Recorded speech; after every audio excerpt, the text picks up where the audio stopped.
tried to switch to Pixel, but I could not. And in this video, let me tell you why.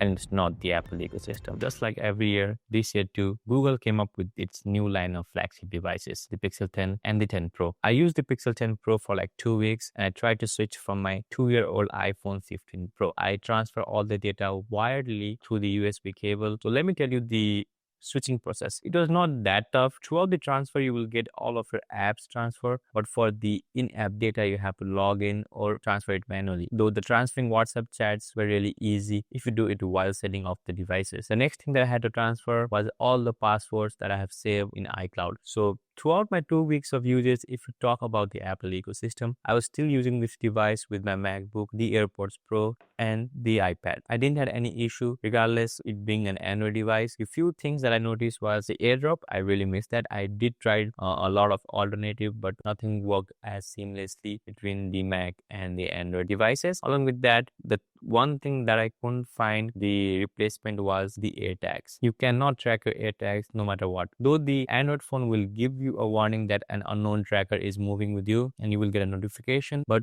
you won't get a robust system like Find My that you get in your Apple devices. Though there are some of the Galaxy tags that you can use, but I don't think I'm going that way right now. Let's start the review with the things that I really liked about this device, starting with its display.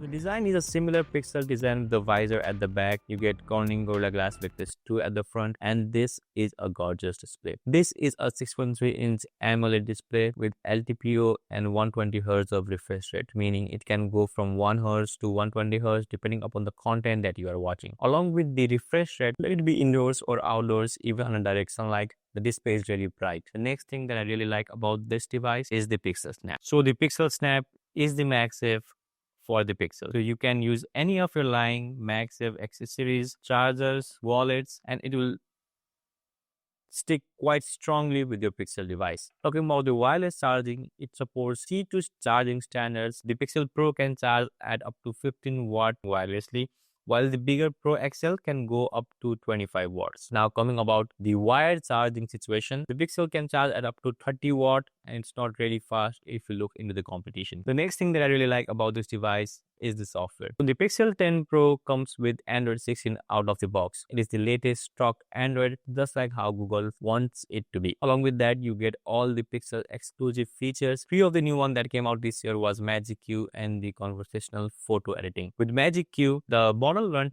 itself in your device and it integrates data from various of Google services that you use. Let it be your Gmail, your calendar. For example, if someone asks you for a flight detail in your text message, as the phone already knows about your flight details, you'll get an option right there in your messaging app to send it with a one click. Along with that, the software is really smooth and I didn't have any issues throughout my day-to-day use. The Material 3 and all other Pixel exclusive features run really smooth. The speakers are really loud too. Now let's talk about the things that I didn't like so much. Starting with the design itself, the device feels really heavy in hand. A 6.3-inch display and weighs around 207 grams. You will feel that heft when you use your phone for more than like 30 minutes. Along with that, the battery endurance is one of the major issues for me while using the Pixel 10 Pro. Though it houses a 4870 mAh battery, which is around 170 mAh, more than the last year's Pixel 9 Pro, I couldn't get that much of a battery life from this device. Under a light day, I could get somewhere around like 6 hours, 6.5 hours screen on time. But if you push this device, the battery life is not that good, and I can feel that. And I had to charge it around like evening most of the time. When I started to use this device, I gave it 2 or 3 days to update everything,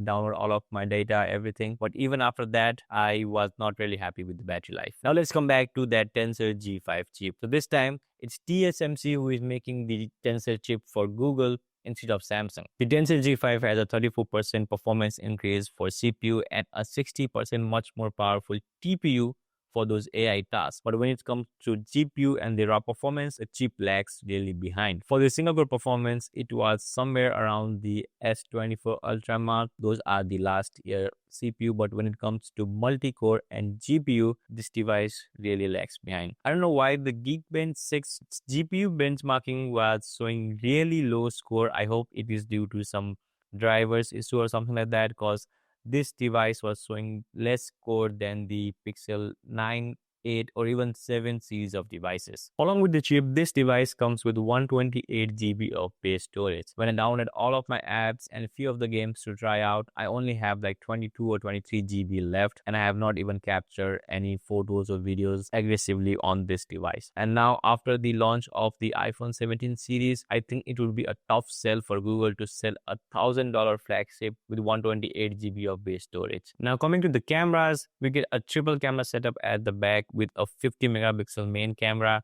48 megapixel ultra wide, and a 48 megapixel 5x optical zoom camera. Under the camera app, we do have some of the new AI feature. We have a photo coach that teaches you how to take a picture in any particular scene. Along with that, you have all the features that you get on a regular Pixel. And under the video settings, you can go up to 8K 30 FPS with video boost mode, while for the 4K, you can go up to 60 FPS. If you look at the pictures, they are just like any other Pixel photo, high on contrast and sharpness. But I don't think that camera is something that Pixel is really ahead nowadays. With Pixel 1, 2, 3 series of devices, Pixel was way ahead of its computational photography compared to any other smartphone in the market. But right now, it looks like it's lacking behind. Even if you look at the video is good, but not something that you expect from a $1,000 flagship. It has good stabilization. It do offer 8K 30 FPS. I don't think anyone is using that right now. But even if you look at the colors in the photos, it looks like quite artificial. Looking at the camera samples, the photos are good,